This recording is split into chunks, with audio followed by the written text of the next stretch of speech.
16세기 스코틀랜드에서 종교 개혁이 일어났을 때에 가톨릭이 상당히 위기의식을 느끼고 그때에 집권했던 찰스 여왕인데요. 이 찰스 1세 왕을 통해서 핍박이 시작이 됩니다. 그런 가운데서 17세기서부터 1638년 2월 28일에 에딘버러와 이 그레이프라이어스라고 하는 교회의 개혁 교인들, 그러니까 오늘날 우리 기독교인들이 알 수 있죠. 이 가톨릭 교회의 강요와 억압의 강딜에 대항해서 그리스도의 교회의 주권은 오직 그리스도 한 분에게만 있으며 가톨릭의 교황이나 잉글랜드의 왕이 결코 교회의 주인이 될 수 없다 하는 개혁 정신을 따르는 이들이 여왕의 명령에 따른 그 예배문을 따를 수 없다는 언약 문서를 만들어서 거기에 서명을 하게 됩니다. 이 서명을 한 이후에 결국 1688년 명예혁명이 일어나게 되는데요. 이 스코틀랜드 장로교 개혁이 회복되던 50년 동안 박해와 순교를 당한 사람이 모두 18,000명입니다. 정말 1800명도 아니고 18,000여 명이 신앙 때문에 생명을 잃었다. 그런데요, 그때에 아주 유명한 감옥이 있는데 별명이 뭐냐면은 지붕 없는 감옥.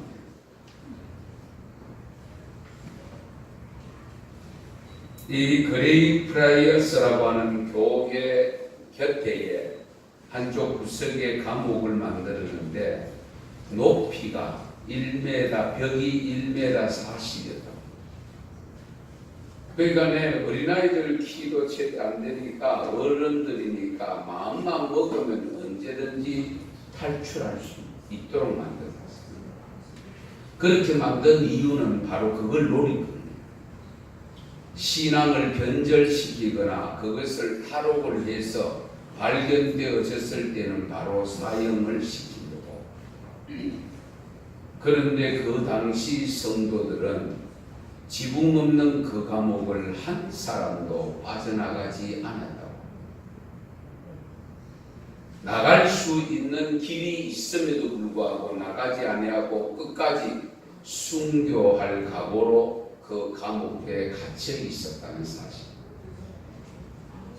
저는 이 내용을 보면서 과연 나라면 어떻게 했을까? 아마 경비병들의 호시탐탐 눈치를 살피고 상황을 살펴서 탈출하려고 하는 마음을 가지지 않았을까? 그런 생각을 해요. 오늘날 우리가 신앙생활을 하면서도 우리는 할 수만 있으면 신앙을 쉽게 하려고 합니다. 신앙생활을 쉽게, 편하게. 그래서 할 수만 있으면 열려 있는데 그걸 지키는 분들이 많지를 않고 전부 야합을 하거나 타협을 하거나 그런 모습으로 가고 있는 것이 현실입니다. 여기에 목회자도 예외는 아닙니다.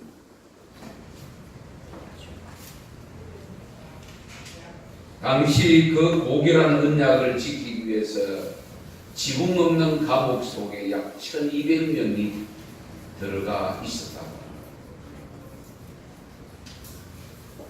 그럼에도 불구하고 그들이 죽음을 선택했던 그 신앙의 마지막 메시지가 이렇습니다. 예수 그리스도는 나의 생명이며 빛이요 의요 힘이요 구원이요 모든 것 되십니다. 나는 오직 그분에게 나의 영혼의 힘이 다하는 그 순간까지 충성할 것입니다. 나의 영혼아, 이제로부터 영원까지 그분을 송축할지어다. 주여 이제 나의 눈으로 당신의 구원을 보게 하옵소서. 참 얼마나 멋있는 고백입니까? 이러한 외침 후에 누군가는 화형을 당하고 누군가는 몸이 부러져서 부서져서 죽어갔습니다. 그들은 순수한 교회를 지키기 위하여 생명을 걸고 싸우다가 결국 순교의 산재물이 되었다는 사실입니다. 순교를 당한 이 언약도들은 모퉁이 돌이신 예수 그리스도를 따라서 스코틀랜드 장로교회의 밑거름이 된 겁니다.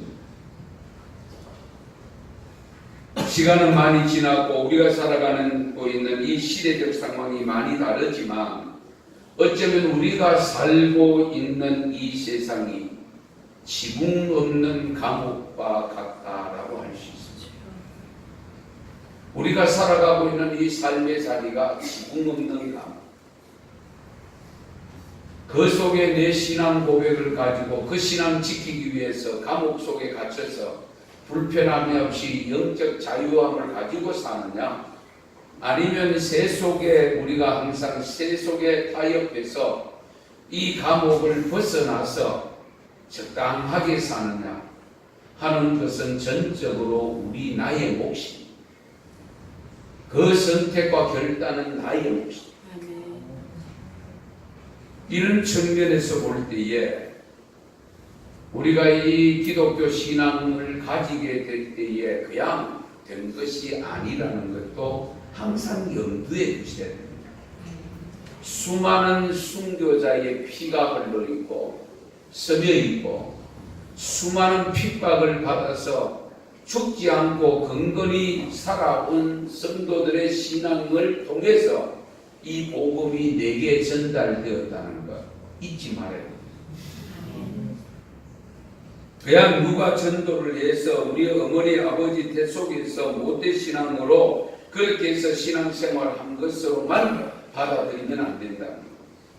그 신앙의 여정을 우리가 늘 생각하시면서 이 순교한 수많은 우리 순교자의 그 헌신을 통해 희생을 통해서 이 복음이 지금도 내게 전달되고 다른 사람에게까지도 전달되어져야 된다 하는 이 생각, 이 믿음을 우리는 번민합니다. 오늘의 한국 교회가 세계인들이 놀랄 정도로 흥왕된 것 우리 잘 아시잖아요. 구한 말에 핍박과 박해를 받으면서 특별히 우리 가톨릭 같은 경우에는 순교자가 사학자들에 따라서 다르게 변합니다만 적어도 2만 명에서 12만 명까지 측정을 하는데 구체적인 자료가 없습니다. 왜냐하면 한꺼번에 이렇게 몰살시키는 그런 경우도 있잖아요. 우리 제암리 사건 같은 보면 그러다 보니까 그 속에 몇 명이 있었다는 것이 옛날에 인구 동태 파악이 잘 안 됩니다. 그러다 보니까 학자들도 다만 추정을 해서 그렇게 이야기를 하고 있습니다. 그러나 정확한 숫자는 아니지만 아마 8천여 명은 될 것이다. 뭐 이렇게 보는 학자들도 있습니다. 그런데요, 우리 이 가톨릭 순교자들에 대해서 외국인 선교사들, 외국인들에 의해서 보고된 내용들의 자료가 여러 가지 있는데 1874년에 간행된 달레라고 하는 분에 의해서 조선 천주 교회사가 쓰여졌는데 그 책 속에 1868년 9월에 벌써 박해에 희생된 사람이 2,000명이 넘었다라고 기록하고 있습니다. 그리고 1870년 조선에서 공공연히 떠도는 풍문에 따르면 산에서 굶주림과 공궁으로 죽은 모든 사람을 빼고도 희생된 사람의 수가 8,000여 명에 이르렀다라고 기록을 하고 있다는 거죠. 그런데 1900년 당시 조선교구 교구장이었던 미태이라고 하는 주교도 이 박제로 인한 피해자의 숫자를 보고를 했는데 자기 파송한 그쪽 본부에 보고를 했는데요. 1866년 3월 조선의 천주교 박해가 음습했을 때 약 2만 5천 명의 신도가 있었습니다. 박해의 희생자는 1만여 명으로 추산할 수 있겠습니다. 라는 보고가 되었다는 겁니다.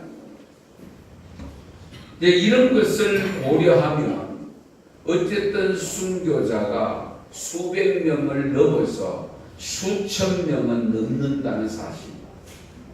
이 사실을 우리 하나 기억하셔야 되고, 또 1884년에 우리나라에 기독교, 개신교가 들어오면서 1885년에 언더우드와 아펜셀레가 재물방을 통해서 들어왔습니다마는 우리 수원 용인에 가면 순교자 기념관이 저희 교단에서 운영을 합니다. 거기에 보면은 개신교 순교자가 파악된 순교자를 2,600여 명으로 잡고 있습니다. 2,600여 명 순교자를 잡고 있는데 그 안에 공식적으로 구체적으로 확인되어서 거기에 들어와 있는 인원이 600여 명 가까이 검역이 되어 있습니다. 지금도 그 순교자를 발굴을 하고 있습니다. 하고 있지만은 쉽게 이 확정을 할 수 있는 자료들이 잘 없어서 순교했다고 하는데 잘 되지 않습니다. 우리 칠곡교회 김타구 목사님 지금 사모님이 아직 계십니다만은 그 가족이 그 시숙 김타구 목사님 형님된 분이 공산주의에서 끌려갔어서 그래서 전혀 지금 생사를 모르고 돌아가셨기 때문에 순교자로 세워달라고 우리 교단에 신청을 했는데 정확한 자료가 전혀 나타나지 않아서 아직 순교자로 인정을 못 받고 있습니다. 그런데 가족들이 계속 저와 함께 힘을 합쳐서 우리 교단에다가 계속 이렇게 서류를 넣고 하지만은 되지는 않고 있습니다. 어쨌든 이런 상황 속에서 오늘 우리의 신앙을 돌아보면서 어떻게 하면 순교할 수 있는 신앙을 가지게 되는가? 어떤 신앙을 가질 때에 순교할 수 있을까? 하는 것이 오늘 다니엘서에 보면 우리가 너무 잘 아는 말씀입니다만은 이스라엘이 바벨론 포로 생활할 때에 그 특별히 바벨론의 느부갓네살 왕이라고 하는 유명한 왕, 아마 우리 일찍 신앙생활하면 다 아십니다. 이 느부갓네살 왕이 금신상을 만들어 놓고 거기 전부 절을 하도록 시킵니다. 나팔을 불고 온갖 악기를 다 동원해서 연주를 하면 그 소리가 들리는 순간에 거기에 신상이 가까이 있든 멀리 있든 상관없이 그 신상 앞에 절을 하도록 했는데 그것은 바로 오늘 사드락과 메삭과 아벤노고 이 유대인들이 히브리 포로로 잡혀온 친구들이 전혀 다른 신을 섬기지 않는 그 모습을 보고 그래도 인정을 받아서 이 왕의 느부갓네살 왕의 정부에 요직에 앉아 있는 그게 못마땅하니까 이들을 해치기 위해서 그와 같은 제안을 했고 바벨론 느부갓네살 왕은 그것을 이유도 모르고 무조건 그렇게 신하들이 하자고 하니까 그거 좋겠다. 그래서 금신상을 만들어서 절을 하는데 이 세 사람이 절을 하지 않습니다. 그러다 보니까 곧바로 보고가 왕에게 됩니다. 왕이 그 보고를 받고 느부갓네살 왕이 직접 신고를 합니다. 세 사람을 불러서 이 14절입니다. 사드락 메삭 아벤노고야 너희가 내 신을 섬기지 아니하며 내가 세운 금신상에게 절하지 아니한 것이 사실이냐? 지금이라도 너희가 준비하였다가 악기가 연주되거든 금신상에게 절을 해라. 만약에 절을 하지 않으면 즉시 맹렬히 타는 풀무불 속에 던져 넣을 것이다. 이때에 너희들을 건져낼 신이 있겠느냐? 호언장담. 왕의 신분을 받으면서 제안을 받은 이 세 사람, 대답이 걸작입니다. 느부갓네살 왕이여, 우리가 이 일에 대하여 왕에게 대답할 필요가 없습니다. 왕이여, 우리가 섬기는 하나님이 계신다면 우리를 맹렬히 타는 풀무불 가운데서 능히 건져내실 것입니다. 그리 아니하실지라도 왕이여, 우리가 왕의 신들을 섬기지도 아니하고 왕이 세우신 금 신상에게 절하지도 아니할 것입니다. 이 말은 뭡니까? 우리 이미 죽을 각오하고 있습니다. 나는 죽는다 할지라도 절대로 절은 못합니다. 성도 여러분, 합리주의 사상이 지금 발달되어 있는 이 시대에 살고 있는 저와 여러분들이 이런 신앙을 갖는다는 것이 쉽지 않습니다. 살아보면 자신의 생명을 내어놓고 왕을 대적하는 건데 뭐 그 자리에서 처형당할 수 있습니다. 어떤 불이익이 아니라 생명을 건 도박과 같은 고백입니다. 오늘날 우리들의 신앙 같으면 하나님은 사랑의 하나님이신데 한번 봐주시겠습니다. 그리고 절할지도 모릅니다. 뭐 절 한번 한다고 내 마음 중심이 중요하지 뭐 그거 한번 뭐 고개 숙였다고 뭐 엎드렸다고 해서 뭐 하나님이 나를 치시겠나. 우리는 그런 생각을 쉽게 합니다. 또 같은 신앙생활을 하고 있는 분들 같으면 예수를 믿어도 별나게 믿는 거예요. 신앙생활 좀 적당하게 해라. 이런 생각을 불신자들이 갖는 것이 아니라 같이 신앙생활을 하고 있음에도 그렇게 생각하는 경우가 없지 않습니다. 성도 여러분, 자신의 생명을 내어놓고 왕을 대적하는 이 세 친구, 이런 신앙 내게도 있는가 한번 깊이 헤아려 보십시오. 내 자신에게 과연 이 신앙이 있는가? 우리가 신앙은 분명히 해야 됩니다. 이것도 아니고 저것도 아니고 적당하게 아닙니다.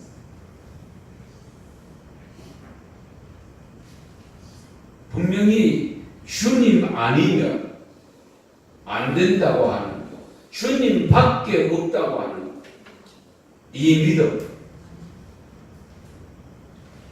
이것을 통해서 오늘날 기독교 계속 유지가 되어지고 지금도 순교는 전 세계에서 일어나고 있습니다.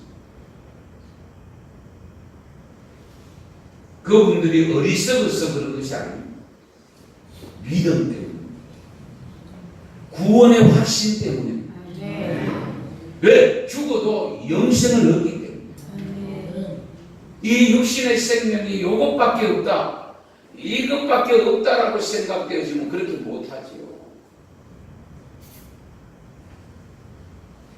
그런데요, 이 세 친구의 대답을 듣던 느부갓네살 왕이 화가 끝까지 치밀어 올랐습니다. 그래서 오늘 성경 19절에 보면 얼굴빛이 바뀌었다고 했습니다. 그러면서 불목불을 뜨겁게 달고 7배나 더하라고 했습니다. 7배를 더한다는 것은 최대한 불물불을 달굴 수 있을 만큼 달구었다 그 말이에요. 예. 더 이상 더 온도를 높일 수 없을 만큼 높였다는 거예요. 그걸 어떻게 할 수 있느냐? 그 세 친구를 밧줄로 묶어서 넣는데 붙잡고 넣었던 사람들이 다 죽었습니다. 오늘 말씀에 보면 그런데 세 사람은 죽지 않았습니다. 할렐루야. 거기다가 느부갓네살 왕이 가만히 보니까 들어가기는 세 사람 들어갔는데 느부갓네살 눈에는 네 사람이 보입니다. 네 사람. 그래서 오늘 본문 보면 뭐라고 합니까? 신들의 아들들 같았다. 신들의 아들 같다. 네. 그분이 누굴까요?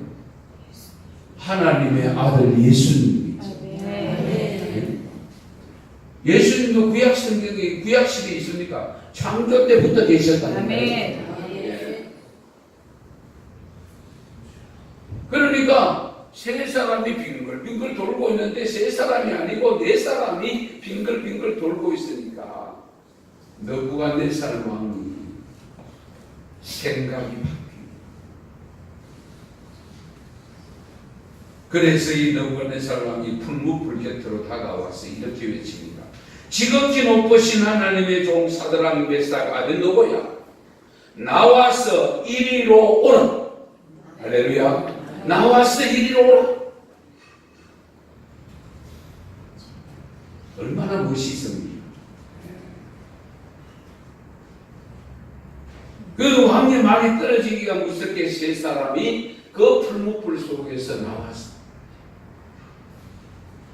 총독을 비롯한 고위 공직자들, 비서들 다 불러놓고 느부갓네살 왕이 명령을 내렸는데 그 명령 내린 것이 29절에 보시면 내가 이제 조서를 내리노니 각 백성과 각 나라와 각 언어를 말하는 자가 모두 사드락 메삭 아벤노고의 하나님께 경소리 말하거든 그 몸을 쪼개고 그 집을 거름토로 삼을지니 이는 이같이 사람을 구원할 다른 신이 없으리라.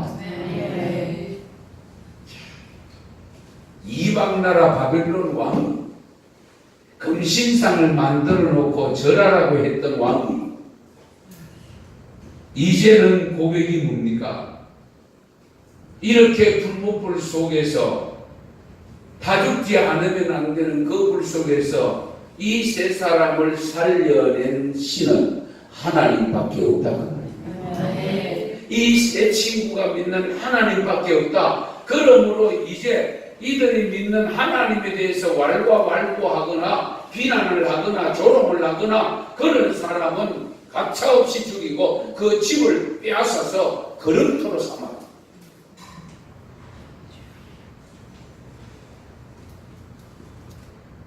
사랑하는 성도 여러분, 우리 또한 이런 순교자의 신앙을 가지세요. 저는 늘 마지막 때에 일어날 일에 대해서 예수님께서 하실 말씀을 늘 되새깁니다. 내가 올 때에 참 믿는 자를 보면은 이 말씀. 왜 그 말씀을 하셨을까? 세상 문화가 하나님보다 더 즐겁게 만들어주는 문화로 발전되어지기 때문에 사람들이 현실주의적으로 살기 때문에 내세에 대한 영생에 대한 내용을 저버리게 된다. 그걸 쉽게 못 믿는다.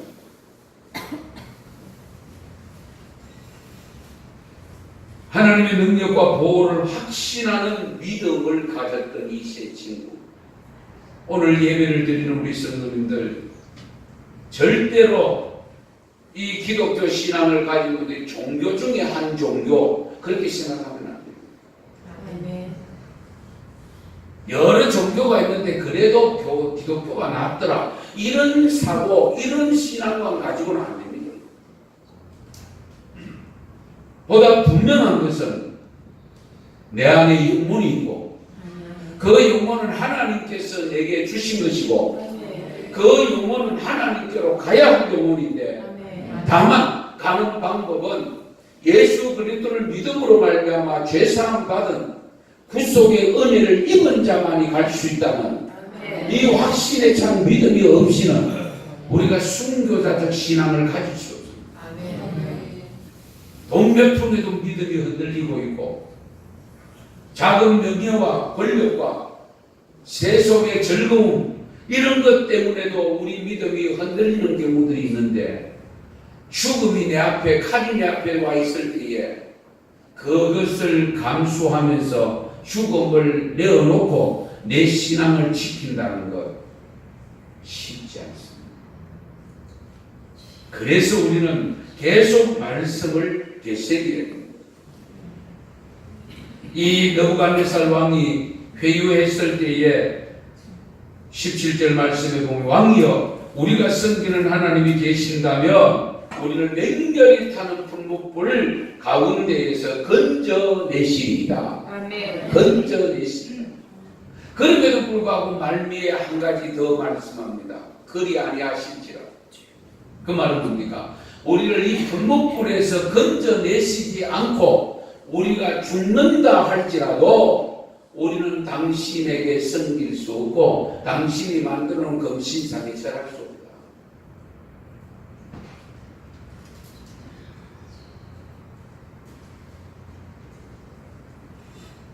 그래서 우리 예수님도 누가복음 21장 17절에서 19절에 이렇게 말씀합니다. 너희가 내 이름으로 말미암아 모든 사람에게 미움을 받을 것이나 너희 머리털 하나도 상하지 아니하리라. 너희의 인내로 너희 영혼을 얻으리라. 인내가 필요하다. 고통이 왔을 때 참아낼 수 있어야 된다. 그죠? 유혹이 왔을 때 그걸 물리칠 수 있는 힘이 필요하다. 예.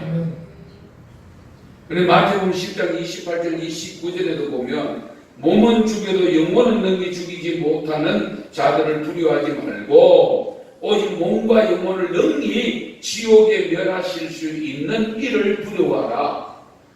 참새 두 마리가 한 아사리온에 팔리지 않느냐. 그러나 너희 아버지께서 허락지 아니하시면 그 하나도 땅에 떨어지지 아니하리라. 아멘. 그러니까 모든 생명들은 하나님이 주관하십니다.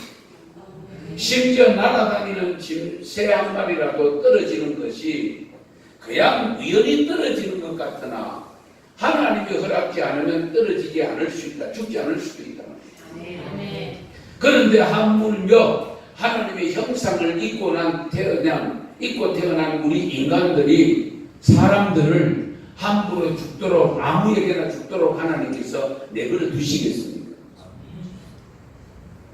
저는 늘 가끔씩 우리 목회자들을 생각하면서도 정말 운동 열심히 하고 정말 건강관리 잘하고 이랬던 분들이 느닷없이 젊음에 부름받는 경우를 볼 수 있거든요. 네. 뭐 실황고랑 80이라고. 네. 이게 우리가 장병을 가지고 있는 분, 저분은 빨리 돌아가실 것으로 생각했는데도 그런 분들도 오래 사시는 분도 있잖아요. 그죠? 제가 늘 하는 말이 있습니다. 저는 하나 믿는 것은 생명은 하나님께 달려있다. 생명은 아무리 좋은 음식 먹고 무슨 보약을 먹고 운동을 하고 해도 당시 건강한 모습으로 사는 데는 불편함이 없을지 몰라도 생명은 언제 어떻게 부름받을지 몰라요. 네. 그러므로 그 생명 유지하려고 온갖 일 다 하고 기도 시간 다 빼먹고 예배 시간 다 빼먹고 그러고 관리하는들 뭘 하고 있습니까? 그렇잖아요. 예. 저보고 가끔 시험 하라는 분들이 있습니다. 목회를 시험. 저는 늘 이제 고백합니다. 생각할 때에 열심히 하다가 부름받아야 되지. 그렇잖아요. 예. 놀 거 다 놀고 등산 가고 뭐 하고 다 하다가 부름받아가면 부끄러운 부원이 되면 곤란하지 않느냐. 예. 어차피 생명은 하나님께 맡겨놨으니까 하나님이 알아서 하실 것이고 그러면서 우리의 있는 힘을 다해서 최선을 다해서 우리가 하나님 앞에서 받은 사역을 사명을 직분을 감당해야 될 줄로 믿습니다. 아멘. 그래서 오늘 여러분 이 말씀을 생각하시면서 히브리서의 내용을 보면 길게 설명을 드리지 않겠습니다. 여성도들에 대한 신앙 이야기가 나옵니다. 이 초대교회 여성도들이 어느 정도로 헌신했느냐. 죽을 각오를 다하고. 이거 보세요. 35절에 보면 여자들은 자기의 죽은 자들을 부활로 받아들이기도 하며 또 어떤 이들은 더 좋은 부활을 얻고자 하여 심한 고문을 받되 구차히 풀려나기를 원하지 아니하였으며. 앞에 지붕 없는 감옥을 탈출을 안 했던 그 사람들과 동일합니다. 예. 구차하게 풀려나려고 변명하거나 여리저리 피하려고 하지 않아요. 정말 어리석은 자 취급을 받으면서도 믿음을 지켜나가는 그런 모습을 볼 수가 있습니다. 돌로 치는 것과 톱으로 켜는 것과 시험과 칼로 죽임을 당하고 양과 염소의 가죽을 입고 유리하며 궁핍과 환난과 학대를 받았으니 동굴과 토굴에 유리하고. 그렇게 할 수 있었던 것이 뭐냐? 이 39절에 보면 이 사람들은 다 믿음으로 말미암아 증거를 받았으나 약속된 것을 받지 못하였으니, 이 약속된 것이 부활이라고 합니다. 이는 하나님이 우리를 위하여 더 좋은 것을 예비하셨은저. 더 좋은 게 뭡니까? 천국이잖아요. 천국. 네. 그 천국 예비해 놓으신 저 우리가 아니면 그들로 온전함을 이루지 못하게 하려 하십니다. 예. 그러니까 이 초대교회 여성도들조차도, 연약한 여성도들조차도 어떤 칼로 인해서 죽임이 지금 앞에서 죽어가는 사람이 있음에도 불구하고 타협하지 아니하고 피하려고 변명하지 아니하고 그 믿음을 굳건히 지켜나가는 그 모습은 부활신앙입니다. 부활신. 예. 우리가 이 믿음 없이는 할 수가 없죠. 저는 늘 이 사도 바울, 여러분 잘 아시는 대로 빌립보서 2장 17절에 보면 만일 너희 믿음의 재물과 섬기 위에 내가 나를 전제로 드릴지라. 여기 전제는 재물로 죽어지는 것을 말합니다. 자기가 죽는다 할지라도, 순교당한다 할지라도 나는 기뻐하고 너희 무리와 함께 기뻐합니다. 예. 그리고 사도행전 20장 22절 23절에도 보면 바울이 고백합니다. 이제 나는 성령에 매여 예루살렘으로 가는데 거기서 무슨 일을 당할는지 알지 못하노라. 오직 성령이 각성에서 내게 증언하여 결박과 환난이 나를 기다린다 하시나 내가 달려갈 길과 주 예수께 받은 사명 곧 하나님의 은혜의 복음을 증언하는 일을 마치려 하면은 나의 생명을 조금도 귀한 것으로 여기지 아니하노라. 정말 쉽지 않습니다. 그래서 사도 바울은 마지막 네 번째 전도 여행과 같은 로마에 올라가서 순교를 합니다. 사드락과 메삭과 아벤노고 히브리서를 통해서 나타난 여성도들의 신앙, 그리고 지금도 순교자의 생명을 각오하고 순교할 각오로 복음을 전하고 있는 선교사님들이 있습니다. 우리나라도 최근에 순교자를 배출했지 않습니까? 이 말씀은 꼭 좀 드리고 가고 싶은데요. 우리 구한말에 우리나라에 25살의 처녀의 몸으로 순교 와서 질병에 걸려서 순교하는 그 여성의 이름이 있는데요. 루비 캔드린이라고 하는 분인데 감리교 선교사를 파송받아서 왔습니다. 그런데 그 아가씨 몸으로 왔으니까 옛날에 우리나라 그 당시만 하더라도 토속적인 질병들 전염병 오면 방법이 없잖아요. 아마 그래서 연약한 모습으로 죽어갔던 것 같은데 그 1907년도에 미국의 친지들에게 보낸 편지 속에 이런 내용이 있습니다. 나에게 1000개의 생명이 있다면 나는 그 생명 모두를 한국 조선에 바치겠습니다. 뭐 정말 피부치가 있습니까? 전혀 아니잖아요. 그런데도 자기 생명이 곧 죽어가면서도 나의 생명이 영원히 1000개만 있다 할지라도 이 조선을 위해서 다 바치겠다고 합니다. 이런 순교자적 헌신을 가진 이분들에 의해서 오늘의 한국교회가 되어진 줄 믿으시기 바랍니다. 그러면 그런 순교자의 신앙을 통해서 이어받은 저와 여러분들이 이 언성교회의 지체가 되었다면 우리는 어떻게 살아가야 될 것인가? 더 이상 말씀은 드리지 않겠습니다. 무엇을 위해서 어떻게 해야 될 것인가? 오로지 예수를 믿는 믿음, 올바른 믿음, 선한 믿음, 하나님이 기뻐하시는 믿음으로. 그래서 이 언성교회를 통해서 이 지역을 살리고 대구를 살리고 많은 대한민국의 교회들에게 귀감이 되는 교회로서의 자리매김을 할 수 있기를 축원합니다. 기도드리겠습니다. 하나님 아버지, 오늘도 저희들에게 순교자들을 생각하면서 다시 한번 우리의 신앙을 돌아보게 하시고 결단할 수 있도록 인도하심을 감사합니다.